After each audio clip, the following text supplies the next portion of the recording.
You should have two files for the perspective function that we're going to explore at the conference. And I have the kind of finished one here that I'll kind of just point out to you. I have a working panel here, and it's just a bunch of shapes put together like we normally do in Illustrator. And you can see they're all arranged so that they work well in perspective with each other. Drop shadow that was just made with a simple line. Background, background. And all these little shapes are created either directly in the perspective function, or they're borrowed from this source file that I created over here that's got all the pieces that go onto the box. So we'll be looking at how this goes together. I've got the finished one here that will be provided in your package, and then I've got the starter file over here done at the very start of it. Now I do have all the pre-made things already made, just to save us some time. And then these are some of my sources I found. I have this picture of a Cheerios box, and then I found a heart-shaped bowl of cereal from iStock. And so I thought I'd just do a quick video just to give you maybe a few reminders of how this goes together. That's my phone going off in the background. Sorry about that. The grid that you see here is placed on the artboard. I'll turn it off, then I'll show you how to do it, how I've got it set up. I've got an artboard for the drawing part, and then I've got an artboard for the components panel. And over here I've put the components panel and the artboard on one layer. That just is for convenience sake. When I bring something over, I don't have to switch layers. And then I have a template layer that I used for tracing some of these things. So I'm just going to back up here. The grid is put onto the artboard by using this tool here. And if you've ever touched that without realizing what it is, you may have noticed that Illustrator sort of switches into a completely different mode of operation when you click there. Underneath it is a selection tool that you use for selecting objects that have been made in this view of Illustrator. You don't use the regular selection tool. You can use the sub-selection tool some, but they are not what I call perspective-friendly tools. Only these two tools, the perspective grid tool and the perspective selection tool, are really those are two that are friendly. Your basic shapes are friendly tools. So, I mean, I can draw in perspective using any of my basic shapes. Also, my line segments and these others are also friendly with perspective. If I have something I need to draw with the pen, I usually draw it on my supply side over here, the component side, and then I'll bring it in. Once you draw it, then bring it in, it flips into perspective. There's my phone again. Sorry about that. And then you can copy it. And that is another thing. As I bring objects in from over here, I'll want to select them using the perspective selection tool. It's Shift V if you're using shortcuts, so that when I select objects and I bring them over to this side, you can see that they switch into perspective. Here, be sure to Option key as you let go with the mouse. Otherwise, you'll use up the only copy of this that you've got. Here's what I mean. If I just drag this over, this one disappears.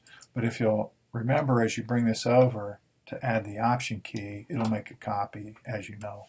And so that's what I do. I'm just going to kind of start over here. To explain the grid, this thing is pretty big, and it's got some tools that you control with the perspective grid tool, the same tool that brought the perspective onto the screen. You can raise it and lower it and it does respond to redo and undo. As I zoom in closer, you can see a little higher resolution grid, and this grid is manipulable. I'm going to open up a new file right now, just so I don't mess this grid up, which I probably would, and do it right from the start. Here's a single artboard file. As I click here, okay, not working. Let me see if I can diagnose this.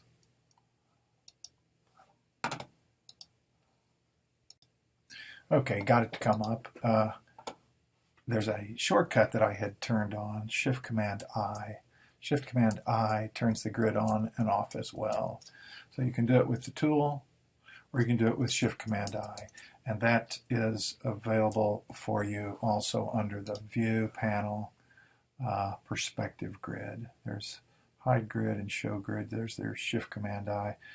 I usually don't have much trouble remembering that one because it's the same as Inverse in Photoshop, Shift-Command-I.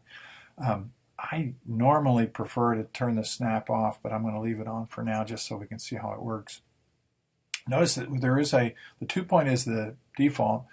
They do have a 1-point perspective and a 3-point perspective, so you'll want to experiment with those once you get a little bit more familiar with it. Up here in this corner is a little widget. That's my email. I'm full of sound effects tonight. Where you can decide which side of the grid you want to draw on, left, right, or bottom. Okay, so I think of it as the floor, and the right wall, and the left wall. And so that determines where your shapes will fall. In fact, if I stay on this left side, and I'll go to one of my perspective-friendly tools, the regular rectangle, you'll see that instead of drawing the rectangles now, it draws in perspective. Let me give it some color so you can see it. There you go. And so it's a friendly tool. It'll draw everywhere. The grid is just there to help you get started. You don't have to think of it as, no, I have to stay in that grid. You don't. You don't have to stay in the grid. I'm just going to undo some of those. The widget will allow you to draw on the other side. And again, I lost my color, so let me put that back in. And here again, the grid is just a suggestion. It's like showing you how the perspective is going to fall. Okay, the perspective tool that we started with will allow you to move the perspective grid up and down. It will allow you to widen the grid. It'll allow you to change the horizon line. So now I'm like looking down on a cube, right? So you don't have to just be stuck with the grid as it defaults on your screen. You have full adjustment of that. Okay, and so I'm going to maybe put it right about there. These little buttons, these little dots that you see here, just give you more or fewer of the grid units, but it's really not any kind of a limitation. This does not mean that you can only draw out to the blue. This one does not mean that you're limited to where the orange stops. That's not the way it works. It's just to give you some idea of how the rectangles will fall if you draw rectangles. You can shorten this, and then there's some adjustments here where you can actually pull the grid apart. It's all really kind of interesting how it works. This one will raise the floor of the perspective. Okay.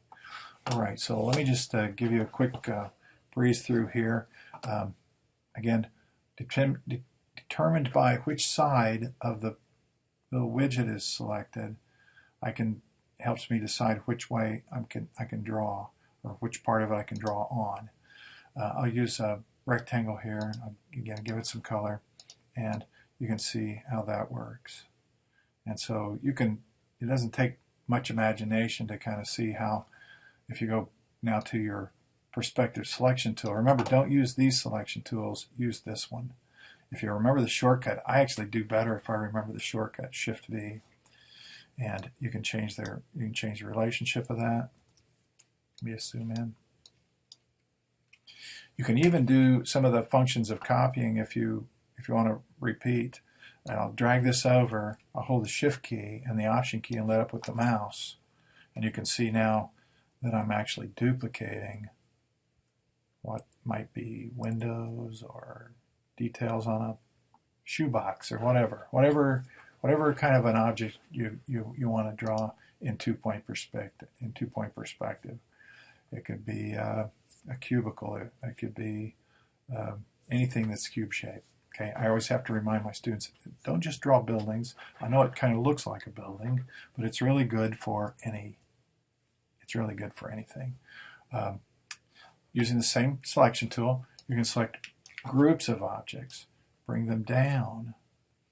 Again, hold the Shift and the Option. The Shift just causes the constraint. The Option gives you the duplication. I don't know why my grid kind of seems like it's disappearing on me. You can just keep going forever and ever, all the way out to the vanishing point with that. One thing that is odd, and you maybe can see it here if I zoom in a little closer, stroke thickness doesn't change as the object moves further down the line. I think that's kind of a mistake.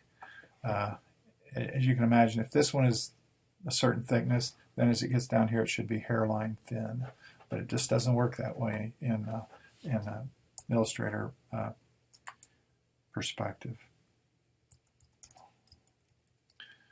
Okay. All right. So stick with perspective-friendly tools. I'll show you that the ellipse also works, and star. And if you draw a star down here, it's a little bit smaller. In fact, if you see, I almost reached for that selection tool. You got to remember to use this selection tool. If you do that duplicating thing, I'll select them both here and just move them down the line. See how they get smaller? I'll hold the Option key and the Shift and made a duplication. Remember, you can continue to duplicate with Command D, and they just go out into infinity there. Again, you can see that the stroke thickness is not changing, which again I kind of wish it would. It's hard. If you need a stroke to diminish, you're really going to have to fashion it yourself by just assigning it different stroke thicknesses. Along the bottom, let's say you've got something out here that you want to do. Click on the bottom of the widget and just drag a rectangle in like that. And it'll create floors and sidewalks and anything any kind of space that you're trying to create. Okay. The grid is not part of the drawing. To turn the grid off, it's Shift Command I. As long as you're outside of the grid, you're going to go back to flat shapes. You see that? Those are not perspective. Okay. If you turn the grid back on, that's when you start to get the perspective shapes. Now I'm drawing on the bottom, which is actually the roof. I'm drawing a roof here, it looks like. Okay, and it's coming out like this. I can go back into space like this. Change the color here just so we can see what I'm doing. It stacks, the layers stack just like they do in Illustrator. If you want to send them back, Command left bracket. Doesn't see, there we go. We'll send those shapes back behind. Turn the grid off. Turn the grid on, Shift Command I, and that's basically how we're going to put it together. Okay, you can draw right in it. You can draw things in advance that are flat, and then select them with the selection tool, and bring them in, and then they will work. We'll be looking at that as we go forward here. Now I'm just about out of time, so I'm going to cut it off here before I hit 15. That's basically it.